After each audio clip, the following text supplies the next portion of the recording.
Hey kiddos, welcome back to another director's commentary featuring me, Dengle. This time we'll be taking a deep dive into inboxes. We're going to talk about some fun stuff like some garbage. Now before we get started, I just wanted to answer some really common questions that I see a lot, like where do you get your models from? As mentioned in the Morning Turnips video and on a bunch of live streams and on dozens of comments, I extract them from the game files myself. I use a program called the Switch Toolbox, and those models are then taken and then re-rigged inside of Blender. Though I'd like to also state, you don't need to own or mod a Switch to do this yourself. You just need some Google Foo and a little bit of patience. There's links in the description if you want to get started. What softwares do you use? Switch Toolbox for model viewing and exporting, Blender for importing, setting up rigging, shading, animating, lighting, and rendering shots, Adobe After Effects for compositing and 2D animation, Affinity Designer for image editing and texture creating, if need be, DaVinci Resolve for editing, and Cubase for music production.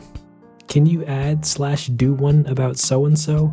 Short answer is no. There's close to 400 characters in the game, and everybody is somebody's favorite. If I try to add them all, then I end up with what happened during the museum live stream, where for the majority of the 8 hours, I was just exporting and setting up characters, and I don't want to do that. So unless I'm doing something specific, like with Raymond, villagers are just picked at random. I picked Lolly because she was cute and had some unique eyes. I did the one about Pietro because he's widely hated for just being alive, and Filbert's there because my brother suggested him. I didn't even know he existed until that, so there's probably a ton more questions that you probably have, but I'm sure they'll be answered in some way, shape, or form throughout the video. So without further ado, let us begin.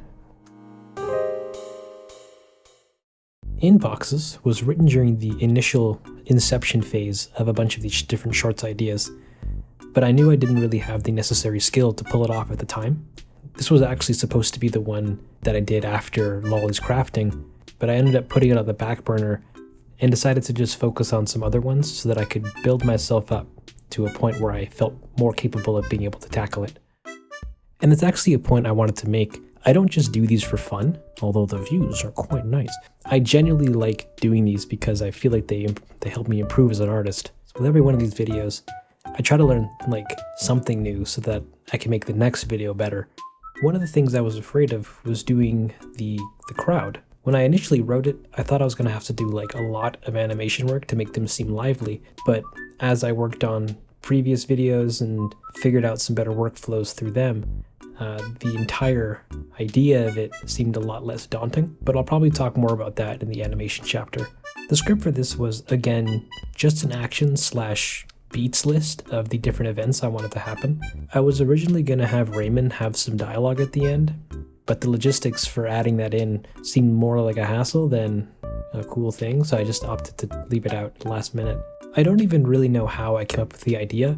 I knew I wanted to do something with Raymond, and to also poke fun at the community's obsession with him, at least how they were back in the early days of Horizon's release. I knew I wanted to do an auction of some sort, like somebody was getting rid of him, because the whole inboxes thing was a really hot ticket thing. And the idea to mix it in with the cinematic reference that I used, more on that in storyboarding, felt like a very obvious choice to add, or to do, at least to me.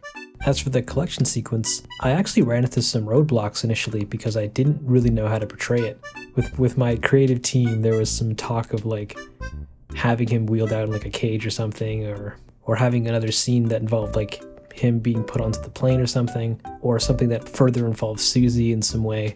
I didn't really know what to do for a good little while, and then one day I woke up in a cold sweat and said, well, I'll just have him come in, drop the money down, and then just have him grab him off screen, and then that'll be it. We'll just do what we did with Lolly's crafting again, but just from Raymond's perspective and not including a DIY. And I'm like, yeah, that'll work. It's a lot less animation work than any other idea that I had, so we'll go with that. So then I sat down and wrote out the nitty gritty, and then so in terms of prep, I had most of the assets and sets that I needed already pre-done. All the characters I could just repurpose and reuse from previous videos. Raymond, for example, was just Lolly's rig, but with Raymond's textures applied to it. The town hall set and the end credits set were actually both made on live streams. The opening shot and the interior of Raymond's house were also made at the beginning stages of the production. The only thing that I didn't do at the beginning was the beach shot, because I knew it was going to be a lot more complicated than any blocking pass I gave it. So I just made a really rough version of it, just to have as a placeholder throughout the rest of the production. The other thing I knew I was going to need was a crowd. So on Patreon, link in the description if you want to self-support, I invited folks to send me their characters so that I could make them into crowd members. There was only 16 chairs, and I had to reserve one of them for Mask Boy, so that left 15, and I ended up getting exactly 15. So that was cool, right? Except goodness gracious, patrons, your characters took 4 goddamn ever to put together. I'm talking sweaters, t-shirts, dresses, pants, shoes, socks, no socks, hair, the stupid Joe Rogan t-shirt. There were so many files that I had to keep track of. This is a one and done thing, most likely. Sorry to any folks who were signing up hoping to be in the next one, but also thank you, because the scene was super cute. I spent a good 3-4 days just pulling, setting up, and rigging all these members. Big pain, but it's a pain we love. Overall, I'd say the prep was pretty uneventful. It's just overall time consuming because it's just a lot of manual labor, parsing through files to find the things you need, and then setting things up and what have you. I had the luxury of being able to reuse almost every single rig from the previous videos. Like all the patron characters were just reuse of one character rig, and then elements of it just being swapped out per member. It was slow, I guess, but that's it. I just slap some clothes on, call it a day. And that was pretty much it for the most part. Once that was finished, we could move on to some sweet.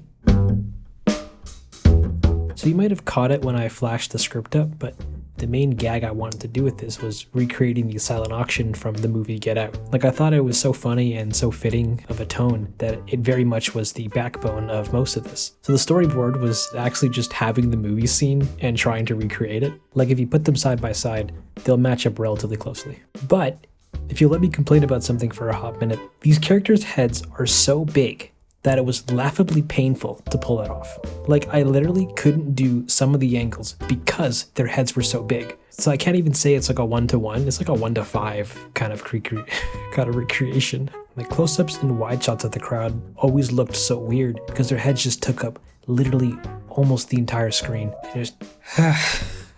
And goddamn. But it's fine. We ended up working around it. So I tried my best to mimic the scenes, and in shots that I couldn't, I just do similar feeling types of composition. But the storyboard phase isn't necessarily super serious. I'm stress testing the idea just to see if it's even possible. With these characters and the sets and everything going around, for the most part, it ended up working, so I went with it.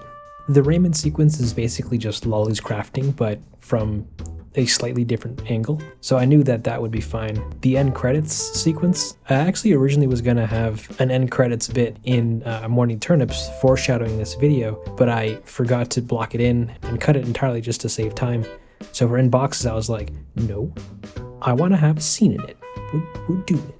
So I made sure to write it and board it and keep it in the production. So that came out great. Storyboarding took like a couple hours because no real animation work or anything is just being done. It's just me putting the rigs into rough sets and then just taking quick photos of them. And at the end of it all, I nodded my head in an accepting fashion and I said, yeah, that should work. And then I promptly closed everything down and oh, not that one. I need this. And then promptly went to bed because it was 12 a.m. when I finished. And when I woke up the next day, I moved straight into... Blocking is both the best and the worst part of these, because it's half technical setup and half like artistic work, because I get to do all the fun stuff like figuring out / setting up proper framing and camera angles and all things cinematography, doing both posing and timing for character beats, set tweaking, and essentially just transcribing the storyboard into actual shots. But then there's all this technical stuff that I often dread, like the actual process of creating shots in Prism, the project manager that I use, honing in shot lengths. Though this is in flux until animation is finished, but Prism likes to nag at me every time frame lengths don't match up with what I have preset for the shot. Importing and placing assets, making sure constraints and stuff work if they're holding things, and linking shared animations between rigs, or at least setting up the backbones of shared animation between rigs. It's laying down all this foundation for the project so that later on I am significantly less flustered in the future. So that when future Dengle puts on his animator hat, he can open up shots and just focus on animation and not going, oh no, all these things are broken. All this is pretty time consuming, usually taking a couple days to like half the week to like get set up, because it's both setting up and laying down the baseline for the animation. But once it's done, everything after is just building on top of and fine-tuning what we had here. And if I am patient and don't rush things, then the rest of the production becomes significantly smoother. And this is often a lot easier said than done. I often get tired of this step, like really early on into it, and I'm just always like itching to just hurry up and jump to the next one immediately, which in this case is animating. But rushing steps will often just like hurt you in the long run. So this is where I try to like exercise a little bit of self-discipline to keep me from sabotaging myself for the sake of speed. And that's pretty much blocking. The swashbuckling fun barrel of pain and art. Though once we have all of the base work done, we have a rough pose to pose of every shot, and I'm happy with the general pacing and timing of things. And transitions. Gotta make sure those are nice. I let out a nice victorious exhale and say, it's time for, oh my gosh, animation. The part everybody thinks is the most important. And it is important. But to me, it's not the most important part. These shorts require a relatively complex mixture of skills that, when working in harmony, make a beautiful end result. And because of that, I don't classify animation as like the most important step, but rather just a step. But also, I'm not much of an animator, so take whatever I say with like a grain of salt. Actually, more like a handful of salt. Actually, just get your whole hand just deep in the bowl. So there isn't really a lot of crazy things to talk about, to be honest. When I begin animating, I just open up the blocking file, refine some of the poses, and add some hold keys and pauses and stuff, and then try to make it all look kind of goodish. I just take everything and set it from step tangents, which is means are frozen until the next keyframe snaps into a new position or action. Take them from step to Bezier, which is smooth movement between keyframes. And then it's just fine tuning with offsets and overshoots and stuff, and the principles or whatever. You read the book? Though the other fraudulent life hack that I do is just adding noise modifiers to like all their body parts, or at least most of their body parts, because it adds a nice extra layer of subtle movements to their bodies, and I don't have to animate it myself. I can just slide some knobs, and then wow, they're swaying in the wind. Amazing. Noise modifiers, guys, they really save lives. Just like saving. Though the next cool thing I wanted to talk about was how I handled animating the crowd. When I initially wrote the script, I wasn't sure if I would even be able to do that, because I wasn't sure if Blender had like an efficient way of animating like multiple characters in a crowd-like fashion. I was worried I'd have to like hand animate each and every single person, and if so, then that would be a complete nightmare, because good lord, there's 15 of them. But while working on Morning Turnips, I was introduced to Blender's non-linear animation editor, as well as Blender's action editor. The action editor let me apply, edit, and swap animation data on rigs, and the non-linear animation editor lets me apply, offset, loop, and speed alter blocks of animation data on any given thing or rig in the scene. I can apply one chunk of animation data onto, say, a character, and then if I edit that character's animation, any other object or asset in the scene that shares that same animation block will also get updated as well, because they can all be linked. And if you put 2 and 2 together, I can just animate 1 or 2 animation sets and just apply them to everybody. I can change the speed for that one or change the offset for that one, and it looks like everyone's moving relatively uniquely. Remember that noise trick I mentioned from earlier? You can also just make a block of essentially just that, like noise data, and that also can be applied to everyone as well. And you can offset and change the speed of that too, and do whatever. And now everyone's doing literally the same action, but it looks just different enough to sell that everyone feels unique. And I thought that was pretty cool. And this general workflow was what was done for like most of the crowd shots. Granted, I still had to like go into them and apply it to everybody manually, and like I don't know any like Python or anything, so I can't make any fancy scripts to automate any of this stuff. And for other shots that had more involved crowd actions like this one or this one, I still had to go in and do unique animations for them. And now it's time for a section that I like to call shots that I was afraid to animate because I thought I was biting off more than I could chew. Starting at number 1, we have the opening shot. The camera move was supposed to be a lot more complicated, trucking backwards to then reveal Raymond, but I just couldn't wrap my head around how to make it look smooth enough, so I just didn't do it. I did a pan instead. Then there was the turn, which I also had no idea how to really animate.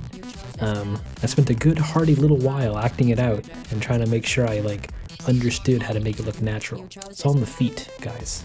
Number 2 is the chat board. Was actually not that bad. I was going into it, I was really nervous about it because I knew there was a lot of moving parts going on with it. There's the actual graphics and then all the text that was supposed to flutter on screen and all that fun crap. But then I ended up watching this tutorial and it basically answered a lot of questions that I had about how to do it. So wasn't that bad. Next up is the beach shot. So there's a lot actually going on with the shot, and I wanted to give it a whole block for me to vent about. So click to this timestamp if you just want to hear it now. But yeah, this was a doozy, even though it's only on for like a couple seconds. Number 4 is the conga line. It turns out this was conga fine. I ended up just making one walk cycle and applying it to everybody with the whole offset thing I mentioned earlier. Yeah, it wasn't too bad. This was fine, this was fine, this was fine, this was fine, this was fine. This shot, I wanted to have both her motions and the sign turning on to be in sync with the music, so that was fun.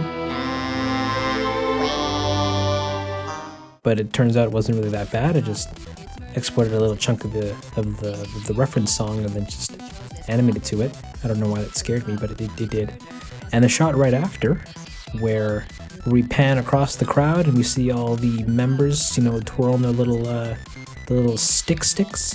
It really made my skin crawl because like it's just a lot of there's a lot going on with it. There's blinks and offsets, and these two are in dresses, having to do constraints for like 80 glow sticks to be in hands, and again and again and again and again. For most of these shots, I just never really knew what to make them do. I'm like, I know they need to act and do something, but what doesn't really matter.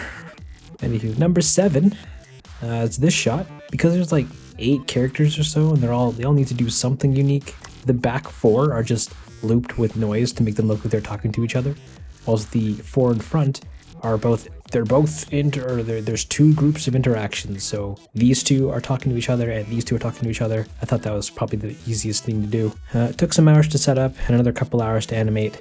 It was a fun time. Number 8 is this clapping. Oh man, it was hearty.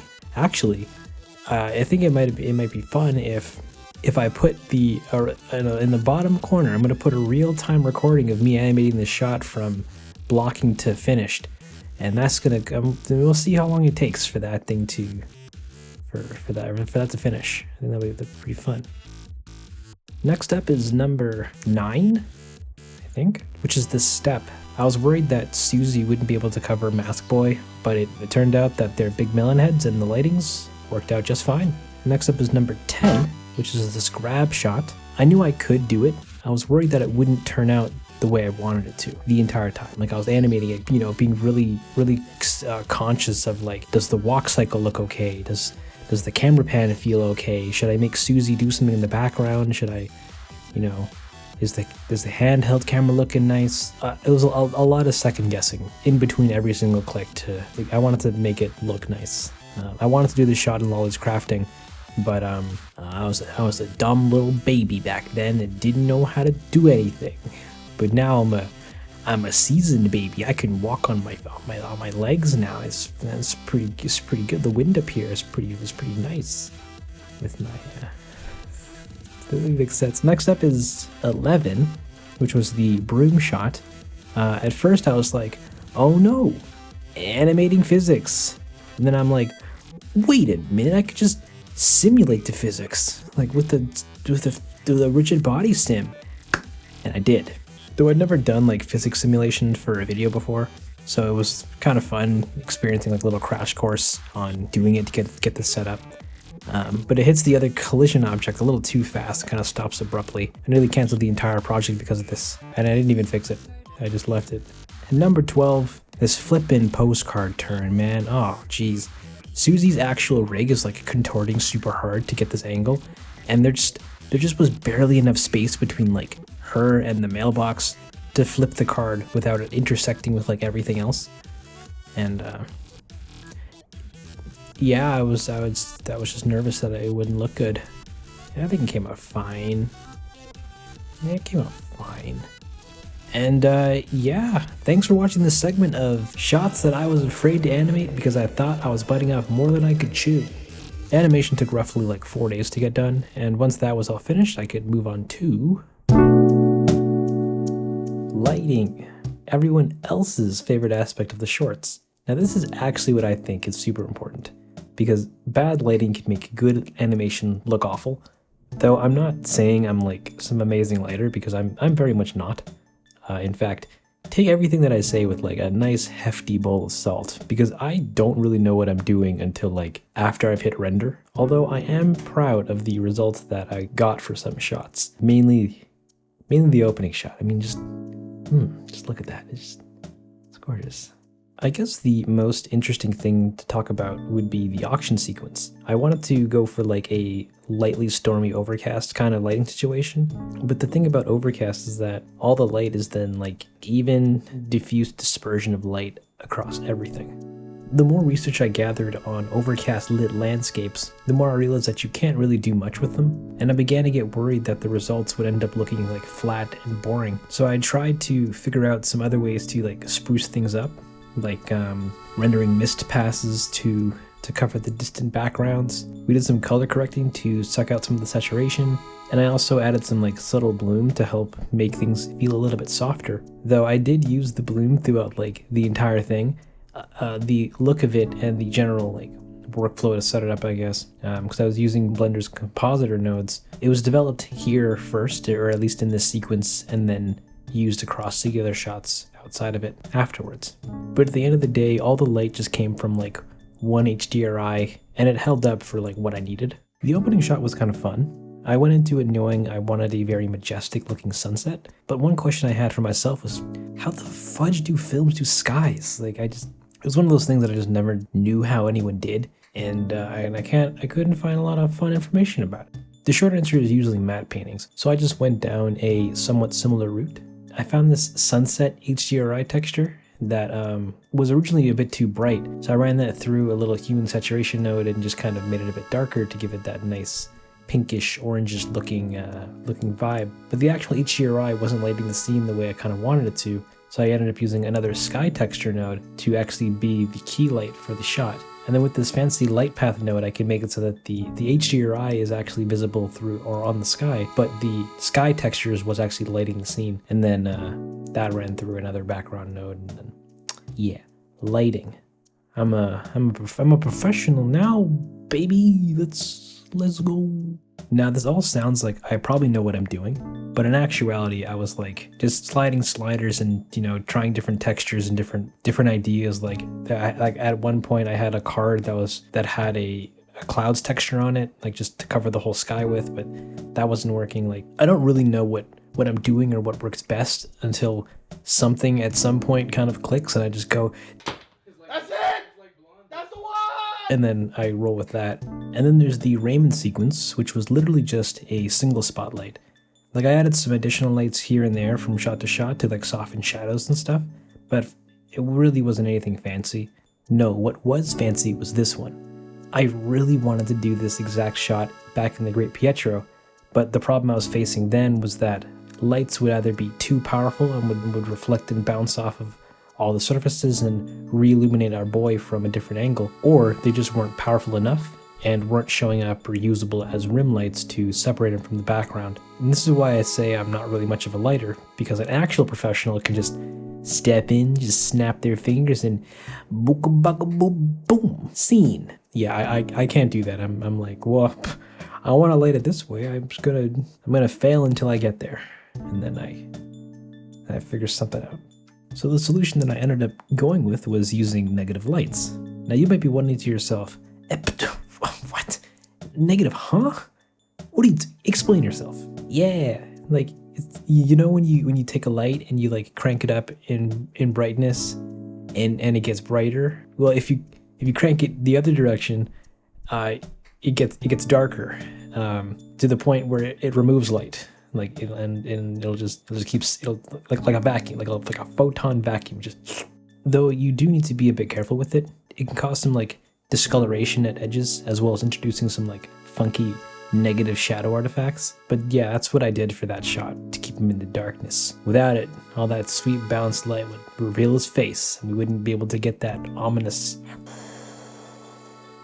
kind of look and vibe. Anywho, I thought that was neat to mention. And in the last shot of the sequence, I was going to do at this angle instead of this one, paying a bit of an homage to Lolly's crafting. But as I was setting it up to render, I just suddenly hated it. And I wanted to just bring more attention to like the broom and Susie looking at the broom, I guess. I don't know. So at the last minute, I just changed it to this low angle. And then my company shares skyrocketed in value after that investors meeting. They were like, that's the one, that's it. That's the one. And then the last sequence was fine. It was mainly just the sky texture node again. Though this shot, there was some green bounce light coming up from the grass, like onto her face, which was discoloring her skin.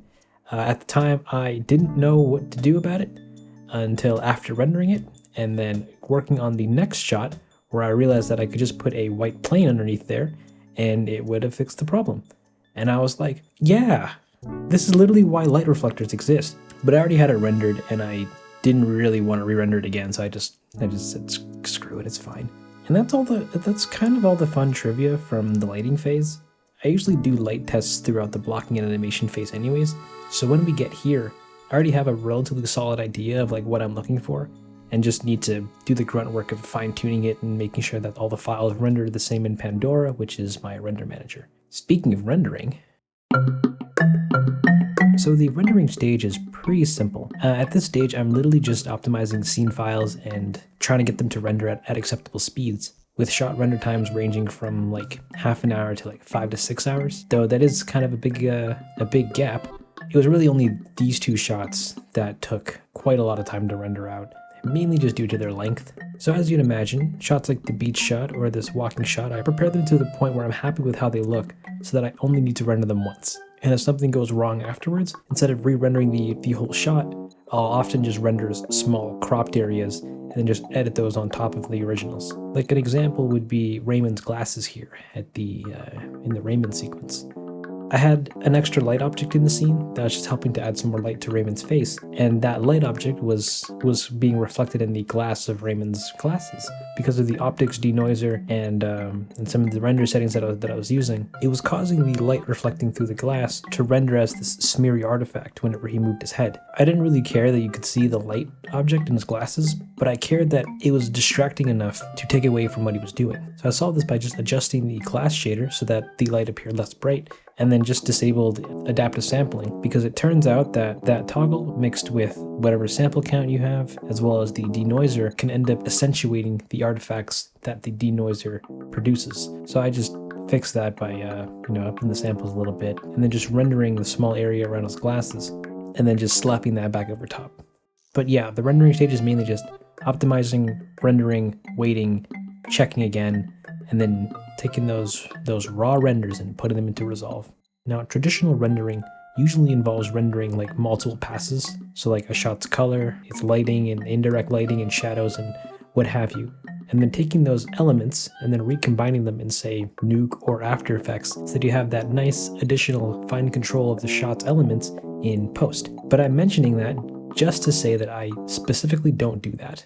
Apart from the minimal use of Blender's internal compositor, I don't really do any compositing. I try to make the shots as pretty as I can just within Blender since I'm already there. That and the additional files I'd have to render and work with and manage, as well as the extra step of having to recombine and minutely tweak every shot, seemed like a very inefficient use of time for like very little payoff. Not to say that compositing is bad or pointless. In fact, the opposite. In big productions, it's the last step that harmonizes all of a team's work on something. But my workflow makes it so that I have to do the least amount of work here as possible, because ideally, once I get here, I don't need to do any additional tweaks or fixes. Like, my mentality is that I want to be happy with the shot before hitting render, so that when it's done rendering, I can just pick it up and throw it in Resolve and then keep going, rather than having to tweak anything. So with that, rendering is baby food. It's just a lot of waiting and sleepless nights hoping that everything rendered in the morning. Here she is, little Bertha 2.0, rendering a bunch of garbage. And if they don't, then I cry and I render it again. Alright, I hope you brought your popcorn, because I'm about to unload like 3 days worth of frustration into this sequence. So the beach shot, funny gag, all these planes crowded the airport. Seems pretty simple, right? Well, actually, this is like the most complicated shot in the entire short, and here's why. It was all due mainly to the water. All the modeling, that was fine. I'd put most of it together on a live stream. But the water required a lot more research and troubleshooting and stuff. It was a lot of stuff that I didn't want an audience watching me fumble through.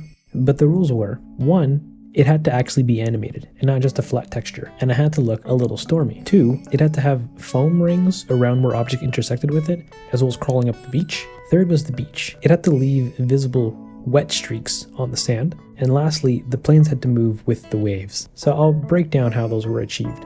The animation of it. I didn't want to go down the simulation route because I knew I could do something procedurally. So I came across this video that helped me through most of it, but it was incredibly dated in terms of its approach. So a lot of time was spent just retranslating things to like a modern workflow, and that was a challenge because this was the only video that actually gave a tutorial on the general result that I was looking for. I couldn't find anything else, anywhere else, at least procedurally. But it boiled down to using an ocean modifier to begin with, and then just using that to drive everything else. I never knew much about it going in, but soon realized that it was actually quite capable of producing some nice looking water animation. There's a lot of options, as well as a data output so that you can add an extra layer of foam detail on the surface of the water. Though a quick note for later, the modifier has 2 displacement types, a generated and a displace. The generated disregards the mesh and just creates a animated water plane on its own, whilst the displace takes the mesh and tries to oceanify it. Basically just deforming whatever mesh you have with the wave animations. Though we need to use the displace option because it takes into account the object's UVs, which we're going to need for later.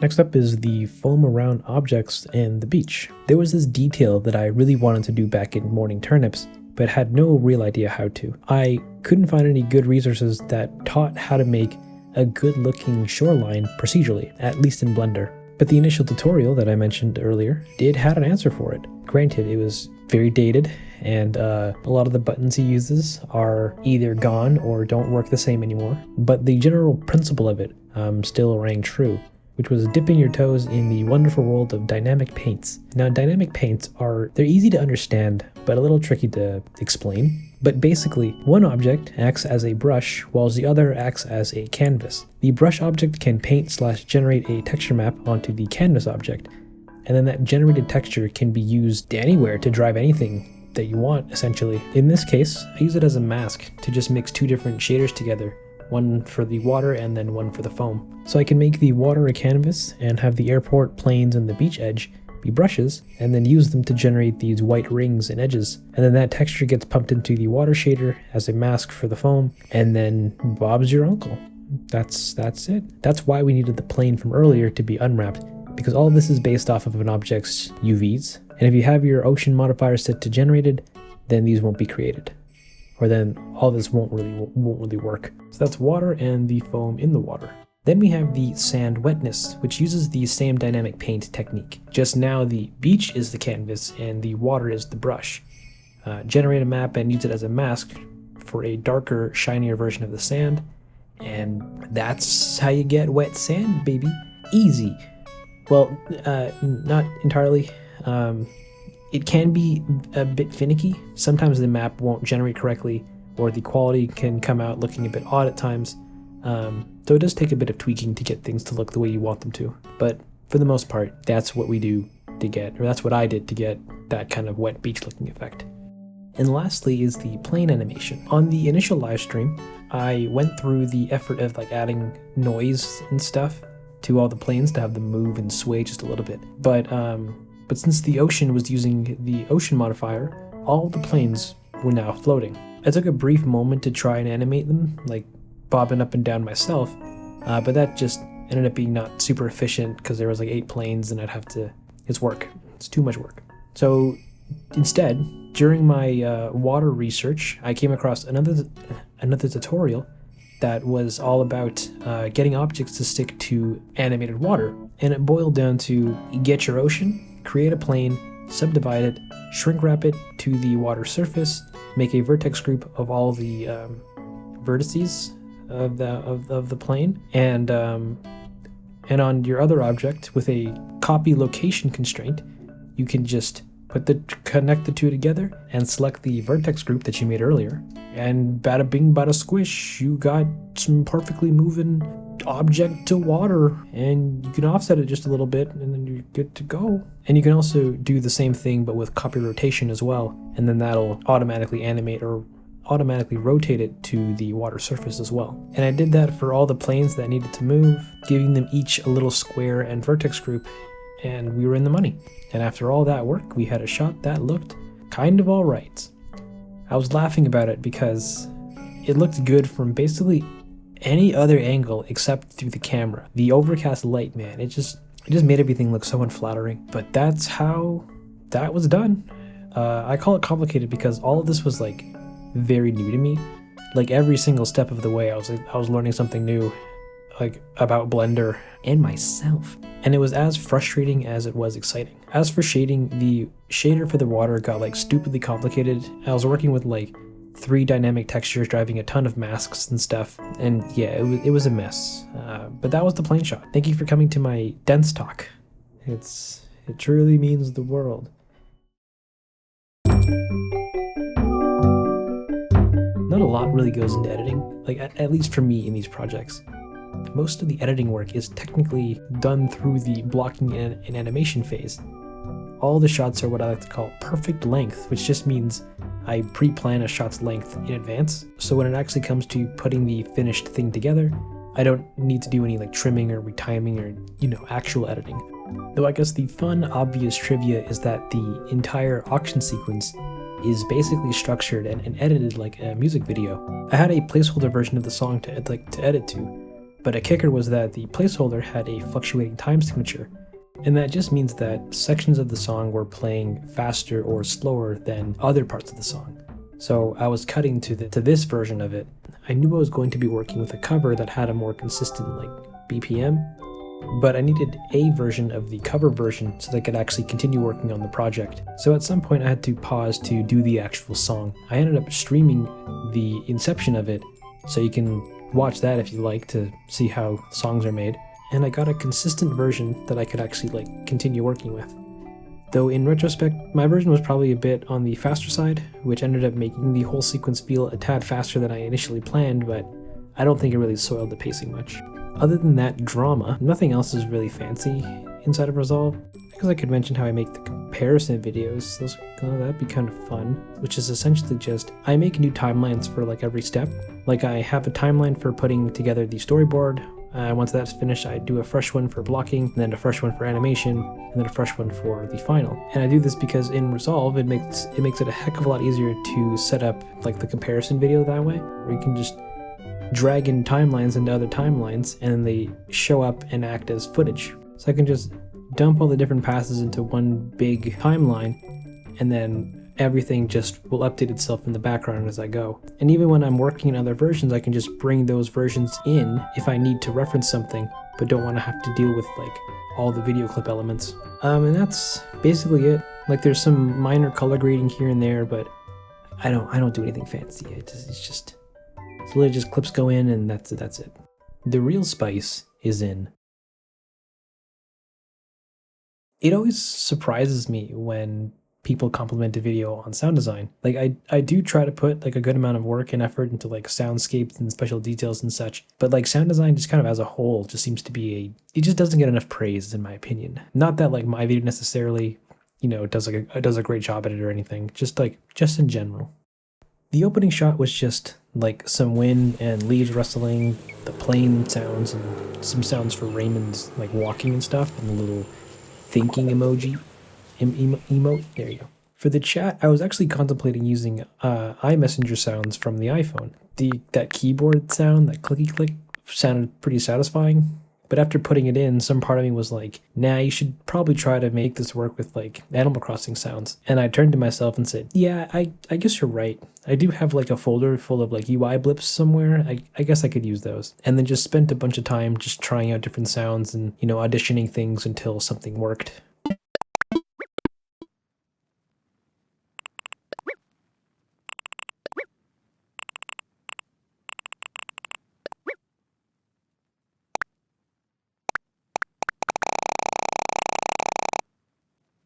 Next up is the song. Yeah, like mentioned in the editing, the auction sequence is basically just a music video. There's often a lot of details that I just kind of, add throughout production, but having that sequence scored to a KK version of Mozart's Lacrimosa was one of like the reasons to make the short, and I absolutely wanted to do that way. And then for the Raymond sequence, even though you don't see a music player, I still wanted the music, which was KK Cruisin', to be like diegetic, coming from somewhere in the scene. So I just panned all the music to like the far right side of the room and then just had it flip every cut, as well as added a little bit of like distortion and like degradation to it with this little plugin, so that it made it sound like it was coming through a little crappy radio. I do try to stay true to the game, like by using like proper game sounds. It gets to the point where I even try to extract them from the game files. But it's so incredibly tedious and time consuming that I usually try to avoid doing it if I can, because here we go. It's one, sifting through and translating the naming convention of these files. Like they're all in English, but what you think might be in one file is actually in some other. Then you got to open up that .bar file into a hex editor of some sort and find a string of hex code that starts with B-wave, and copy the entire string of gibberish between that B wave and the next. Then you have to paste it into a new blank hex file, and then you can save that out as a .b wave. And then with another application called Foobar 2000 and a plugin that lets you play B wave files, you can drag it in and hope that all that labor got you the sound you were looking for. If it's not, then feel free to repeat steps 1 through 7 for every file and every B-wave chunk within the file until you do.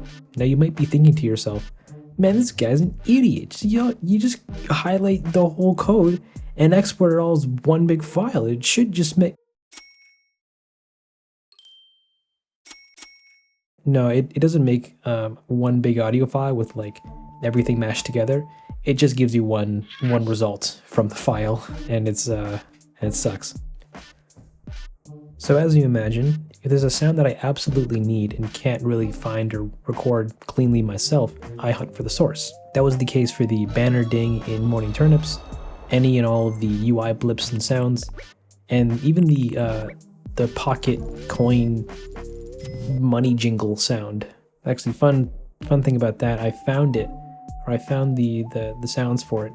It's a couple individual like coin dings, and I went and like made them do the rolling, the jingling sound for it,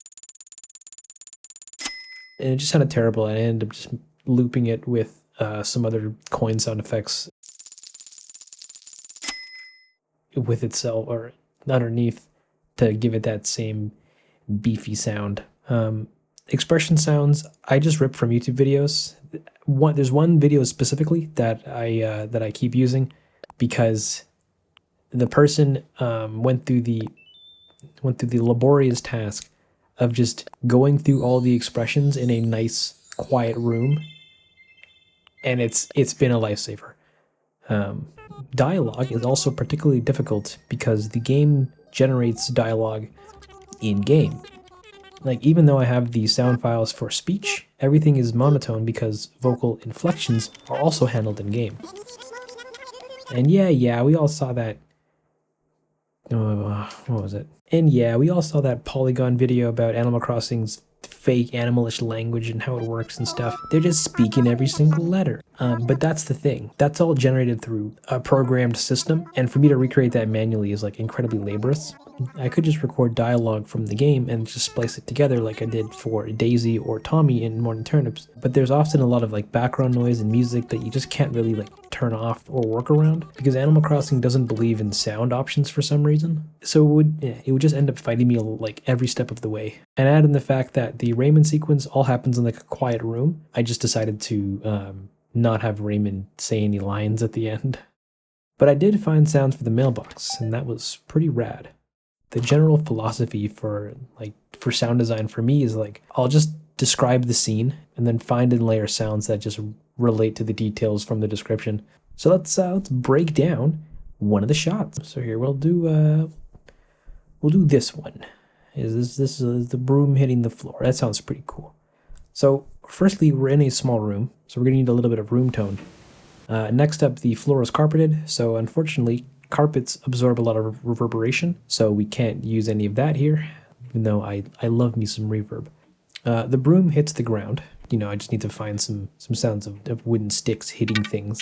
Pretty simple. But in the back, all of Raymond's things are being like speedily removed, so I needed the sound of like large boxes or objects being rustled. I ended up finding this sound and just layering it 3 times at different volumes to allude to urgency. And right before they leave, the song source is taken as well. But like not gently. So the music needs to like cut off with the sound malfunctioning a little bit. And I went a tad overboard for like no reason. I knew the sound I wanted was like a radio losing its frequency, like that kind of effect, or a channel being quickly changed. And instead of just finding some, random radio sound that related to it, I used a snippet from this song that I really liked called Wasn't All There from this album. 2YR 44028 649 from Haley Labs Associates. And the song was really cool, at least to me, because the later half of it is basically just radio noise and a song trying to play through it.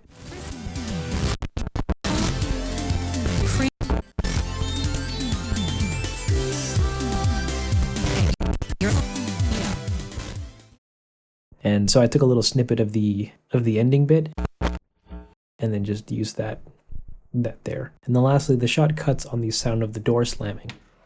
So we just got a nice door slam. I auditioned like 5 of them and then settled on this one because it had a subtle creeping wind-up for it.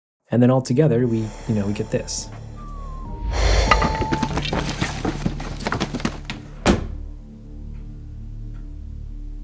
And that's kind of what goes through my mind when doing this stuff, trying to visualize what I think I'd hear if I was actually there myself. And that's sound for the most part. Closing thoughts?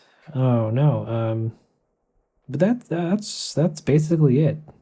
Like, obviously I could ramble on about this stuff till the heat death, but I'm pretty much covered everything that's important to talk about. So I guess thanks for watching if you made it all the way to the end.